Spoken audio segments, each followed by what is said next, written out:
मुहर्रम के जुलूस पिछले वर्ष तक जिन रूट्स पर और जिस तरह से निकलते थे, इस वर्ष भी वो रूट और वो जुलूस निकलेंगे। आप सब जानते हैं कि श्री अमरनाथ जी की पवित्र यात्रा 3 जुलाई से प्रारंभ होकर के 9 अगस्त रक्षाबंधन के दिन समाप्त होगी। कुल 38 दिन की यात्रा है। आप इस बात के भी गवाह हैं कि पिछले 3-4 वर्षों में यात्रा में श्रद्धालुओं की सुविधाओं की दृष्टि से निरंतर श्राइन बोर्ड ने, जम्मू कश्मीर प्रशासन ने प्रयास करके सुविधाओं का काफी विस्तार किया है। मोटे तौर पर आप में से अनेक लोग परिचित हैं कि दोनों जो रूट हमारे हैं वो बालटाल एक्सिस हो या चंदनबाड़ी पहलगांव एक्सिस हो, वो सड़क 4 फुट 5 फीट चौड़ी हुआ करती थी। कई वल्नरेबल स्पॉट्स थे। पिछले 2-3 वर्षों में अब लगभग वो सड़क 12 फीट चौड़ी बना दी गई है और जहां भी वल्नरेबल स्पॉट्स थे वहां क्रॉस बैरियर्स, मजबूत रेलिंग। तो एक तरह से जिन लोगों ने पहले यात्रा देखी है, उस 4-5 फीट चौड़ी सड़क में ही यात्री भी चलता था, पालकी भी चलती थी, पोनी वाले भी चलते थे। बड़ी परेशानी होती थी और खासतौर से जब बरसात हो जाती थी तो लोगों के लिए बड़ा मुश्किल हो जाता था। तो उस दृष्टि से मैं कह सकता हूं कि लोगों को पिछले बार भी जो फीडबैक मिला था, यात्रियों से फीडबैक मिले, इसका सिस्टम पिछले 3 वर्षों से हम लोगों ने प्रारंभ किया था, तो उसकी काफी अच्छी सराहना हुई थी। ये भी आप सबके ध्यान में है कि RFID बेस्ड ट्रैकिंग का सिस्टम 3 साल पहले स्थापित कर दिया गया और eKYC के बाद ही RFID कार्ड सभी श्रद्धालुओं को, माने यात्रियों को, सभी सर्विस प्रोवाइडर्स को दिया जाता है।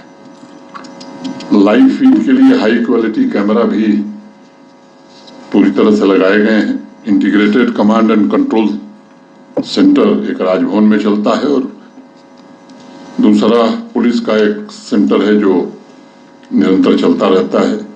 हेल्थ केयर फैसिलिटीज में भी पहले की तुलना में काफी बदलाव हुआ है और अस्थायी रूप से दोनों कैंप्स में 100 बेड के हॉस्पिटल फंक्शनल हैं।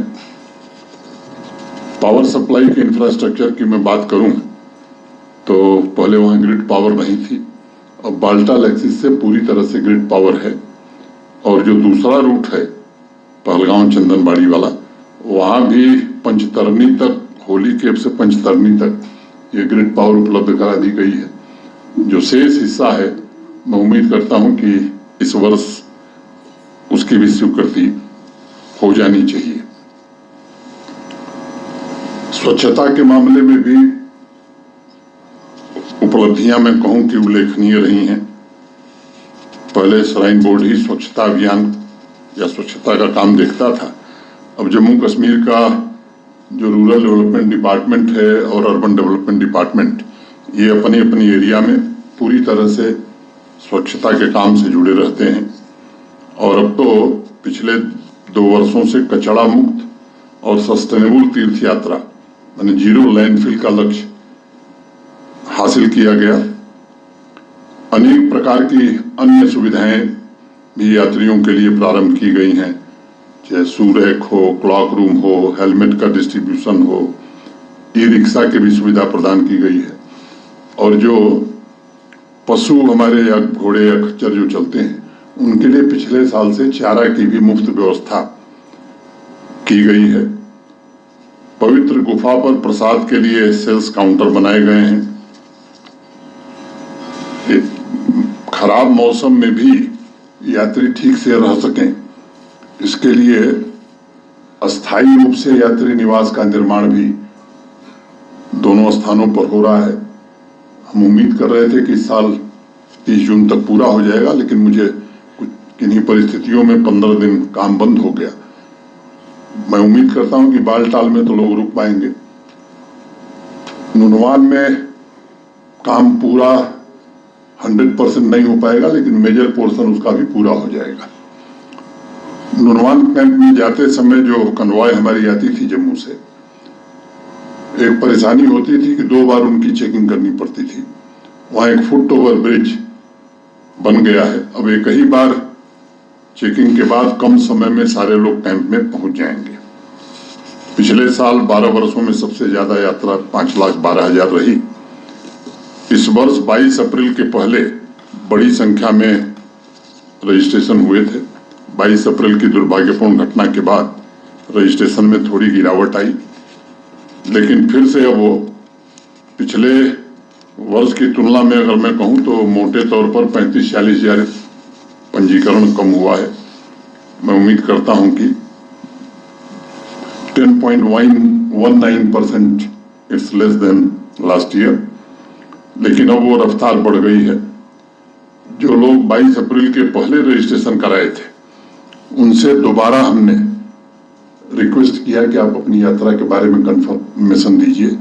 तो कल तक की जो सूचना है 85,000 से ज्यादा लोगों ने कंफर्म किया है कि हम यात्रा में आ रहे हैं। ये संख्या बढ़ती जा रही है।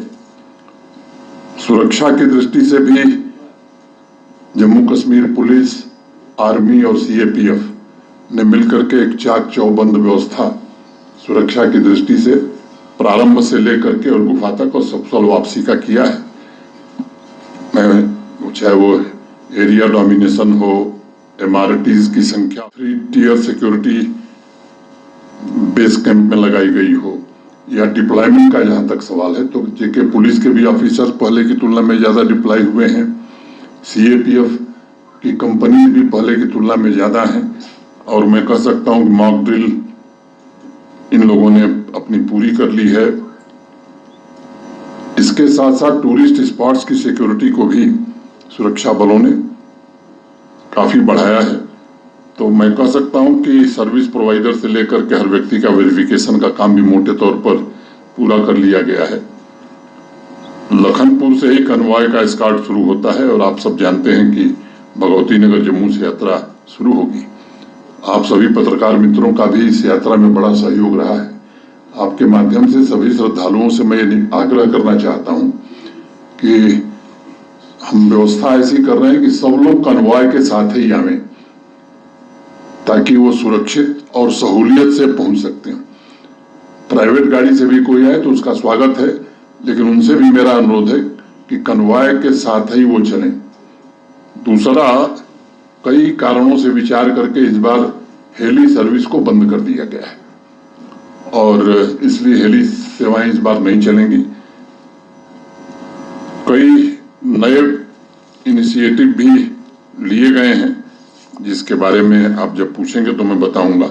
लेकिन यात्रियों का इंश्योरेंस हो या पोनी वालों का, पिट्ठू वालों का इंश्योरेंस हो, ये सब श्राइन बोर्ड और प्रशासन मिलकर कराता है।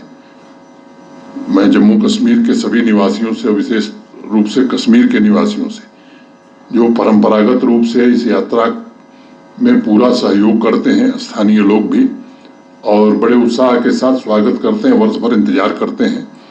आप पत्रकार मित्रों ने भी हर बार सहयोग किया है, तो आपसे भी मेरा अनुरोध होगा कि देश भर में एक अच्छा संदेश जाए कि कश्मीर के लोगों की जो हॉस्पिटैलिटी है उसका कोई मुकाबला देश में नहीं कर सकता है।